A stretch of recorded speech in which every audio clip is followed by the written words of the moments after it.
Vadodara police station વિસ્તારમાં થયેલ mobile snatching ગુનામાં ગયેલ મોબાઈલ સાથે આરોપીઓને ગણતરીના કલાકોમાં પકડી પાડતી સુરત શહેર ગોળાદરા સર્વેલન્સ ટીમ।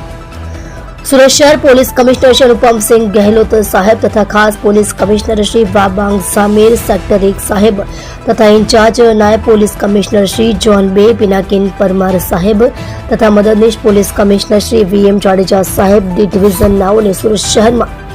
મિલકત સંબંધી ચોરીના વર્ષ શોધાયેલ ગુનાઓના આરોપીઓને પકડવા સારું સૂચના આપેલ જન્મઈ Godadara police inspector Shri H S. Acharya સાહેબ નાઓના માર્ગદર્શન હેઠળ સર્વેલન્સ સ્ટાફના incharge police sub inspector Shri M S. Mevada નાઓ સાથે સર્વેલન્સ પોલીસ કર્મચારી સાથે ગોળાદરા પોલીસ સ્ટેશન વિસ્તારમાં વર્કઆઉટમાં હતા। તે દરમિયાન એસઆઈ રજનીકાંત ખુમાભાઈ તથા હેડ કોન્સ્ટેબલ હરવિજયસિંહ અને રુદ્રસિંહ નાઓને તેઓના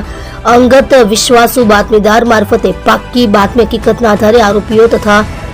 કાયદાના સંઘર્ષમાં આવેલ બાળ કિશોર શુભમ સુભાષ ગુપ્તા ઉંમર વર્ષ 22 ધંધો વેપાર રહે 40 કૈલાશનગર સોસાયટી ગોળાદરા સુરત શહેર મૂળ વતન ગામ સુડિયાવા થાના ભદોઈ તાલુકો સંત રવિદાસ નગર જિલ્લો ભદોઈ યુપી અમિત ઉર્ફે બીડી રાકેશ યાદવ ઉંમર વર્ષ 18 વર્ષ 6 મહિના ધંધો સ્વિગીમાં નોકરી રહે 125 જલારામનગર સોસાયટી ગણેશનગર 1 ની બાજુમાં લિંબાયત સુરત શહેર મૂળ વતન ગામ રખટ ભેડી થાના ગગાહાટ જિલ્લો ગોરખપુર ઉત્તર પ્રદેશ રાજેશ ધનેશ્વર વર્મા ઉંમર વર્ષ 20 ધંધો પાર્સલ મજૂરી રહે પહેલી ગલીમાં નીલમનગર સોસાયટી લિંબાયત સુરત શહેર મૂળ વતન ગામ ચિતવાડી થાના બેગાવત જિલ્લો ગીરડી ઝારખંડ કાયદાના સંઘર્ષમાં આવેલ બે બાળ